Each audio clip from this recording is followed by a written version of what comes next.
política aqui no Brasil reflete muito a política norte-americana.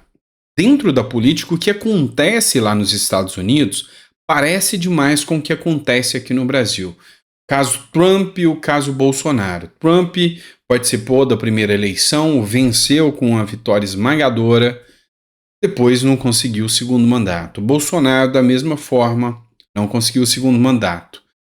Trump está lá nos Estados Unidos com o risco de ser preso e todo mundo fala em uma perseguição tremenda. Bolsonaro aqui também é o que se fala. E aí, agora, a política, e em especial a esquerda brasileira, ela está filtrando muito o que acontece lá nos Estados Unidos com Trump, utilizando isso como um laboratório para poder ver o que faz aqui com o Bolsonaro. Há poucos dias atrás, a gente estava falando em prisão do Bolsonaro. Lembra disso? Olha, a esquerda está preparando a narrativa perfeita para fazer a prisão do Bolsonaro. Eu já estou começando a acreditar que isso não vai acontecer. Olha o que aconteceu lá nos Estados Unidos. O Trump foi fichado. E lá nos Estados Unidos, ele tirou aquela foto de presidiário. Em 3 semanas, a campanha do Trump arrecadou mais de 100 milhões de reais. Só depois dessa foto, que é a foto de presidiário do Trump, ou seja, nem ficou preso, foi lá por questões de se apresentar à justiça, segundo acusações por ter tentado mudar o sistema eleitoral. Depois dessa foto, 35 mil reais, milhões de reais, caíram para a campanha do Trump. É o povo americano querendo fazer campanha pesada para que Trump volte ao poder. A campanha de Donald Trump afirma ter arrecadado 7,1 milhões, cerca de 35 milhões desde que o ex-presidente foi fichado em uma prisão de Atlanta na quinta-feira, dia 24. O total de arrecadação de fundos de Trump nas últimas 3 semanas, após a sua acusação em Washington e depois de sua rendição e fichamento na prisão do condado de Fulton, em Atlanta, na Geórgia, está perto de 20 milhões de dólares, cerca de 100 milhões de reais, disse um funcionário da campanha. Então, a grande questão é: Trump foi ameaçado de ser preso e foi fichado. E levantou 35 milhões, coisa que a esquerda não consegue fazer. Não consegue. E se Trump for preso, o risco e o medo é de uma revolta da população. E aqui no caso do Bolsonaro? Mutaram Bolsonaro. 17 milhões surgiram. Querem bloquear o dinheiro do Bolsonaro. Dizem que vão juntar até 22 milhões na conta da Michelle Bolsonaro. Como que fica a situação? O problema é que quanto mais a esquerda tenta avançar contra a direita vem se levantando. E principalmente por mobilização popular. Lideranças como Trump e Bolsonaro são lideranças nunca vistas antes. E o apoio popular a eles é estrondoso. A Carla Zambelli, que é deputada federal, ela fez uma publicação sobre esse caso aqui. E ela escreveu: péssima notícia para a esquerda, campanha de Trump já arrecadou 35 milhões desde foto de fichamento, que é essa matéria da CNN, que eu esqueci de citar a fonte, eu sempre cito, e eu esqueci aqui nesse caso, tá? Olha o que a Carla Zambelli escreveu. Parece que a estratégia da esquerda americana de tentar destruir a imagem de Donald Trump não está dando certo.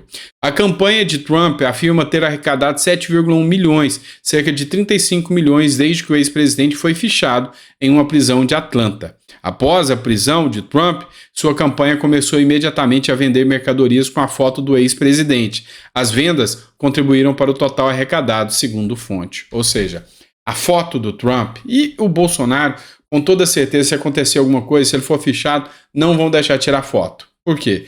Porque foi esta foto do Trump estampada, essa aqui, foto do Trump estampada em produtos, viralizou e vendeu milhões de dólares.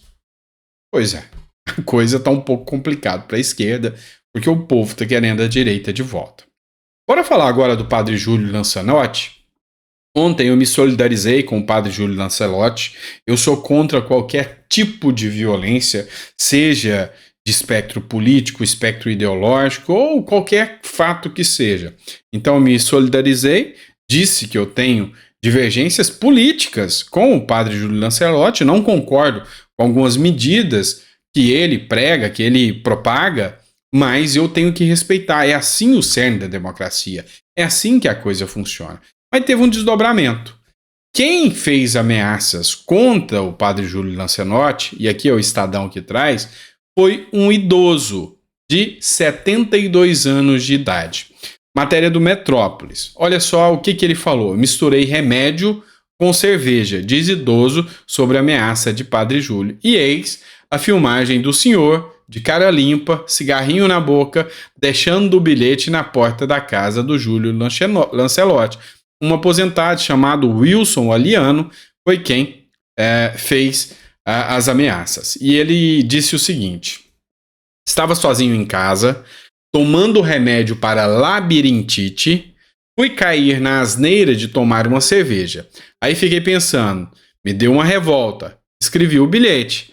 Aí mandei esse bilhete mesmo, fui para lá de cara limpa, para saber quem eu era mesmo. Sabia que tinha câmera, era para me reconhecer mesmo. Então, uma péssima ideia do senhor Wilson Oliano, né? E não é porque a idade já está avançada que ele pode se dar ao luxo de fazer isso que ele mesmo falou, asneira, né? A palavra que ele citou é asneira.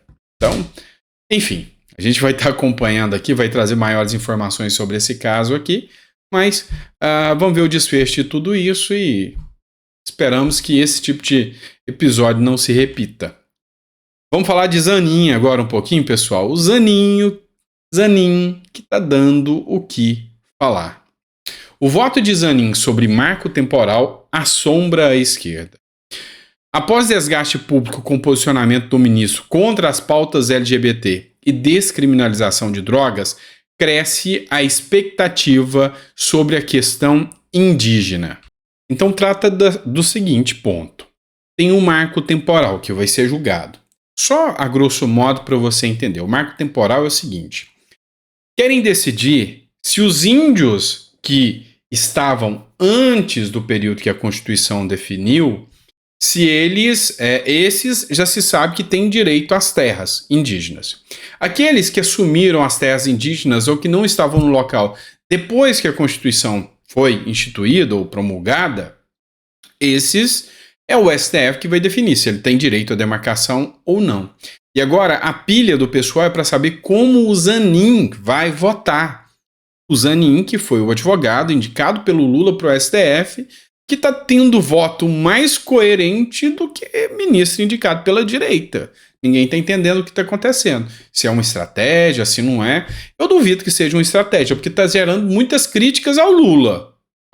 Então, a gente está esperando para ver. Eu acredito que ele realmente tem uma postura mais conservadora e isso aí está chamando a atenção, porque até então ele nunca, durante todo o período, se manifestou a favor das pautas de esquerda. Ele nunca disse que ele era de esquerda. Pois é, imaginava-se que ele era por causa do Lula. Ou ele é só um advogado bem sucedido que gosta de ganhar dinheiro do seu cliente. Isso aí, normal. Então, assim, tá chamando muita atenção. Olha só um comentário aqui que o Alexandre de Freitas, deputado, escreveu. Ele que é do Partido Novo, tá? Hahaha. Mas capaz, meu povo, será que miraram na impunidade e acertaram na direita? Vamos acompanhar, mas por enquanto continua que tá bom. E realmente continua que tá bom. Com voto de desempate de Zanin, a Guarda Municipal tem reforçado a sua função de órgão de segurança pública.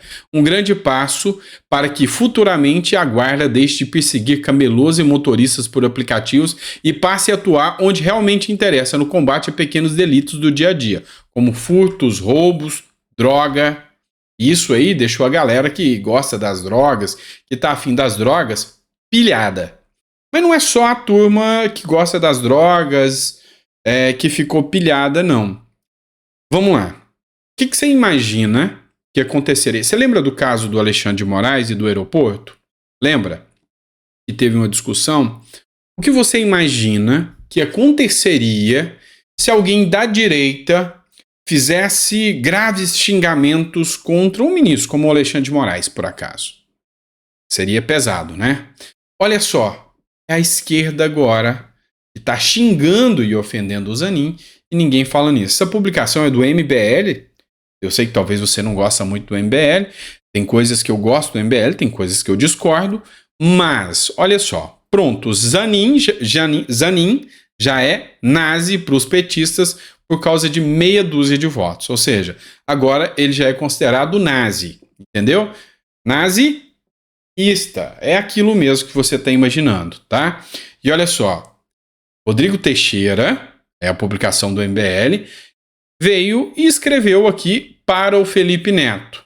A gente não deve julgar pela aparência, mas Zanin é exatamente o que a lata dele supõe. Homem, branco, hétero, evangélico e rico. É o que a lata dele supõe.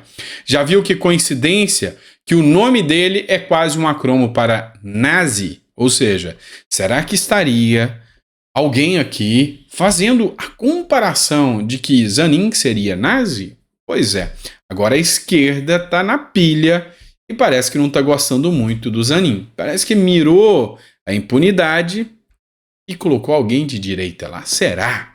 Eu ainda tenho minhas dúvidas, eu ainda tenho meus pés no chão, mas eu vou pagar para ver, viu? Tô gostando, continua que eu tô gostando, tá bom? Grande abraço, fica com Deus e até o próximo editorial.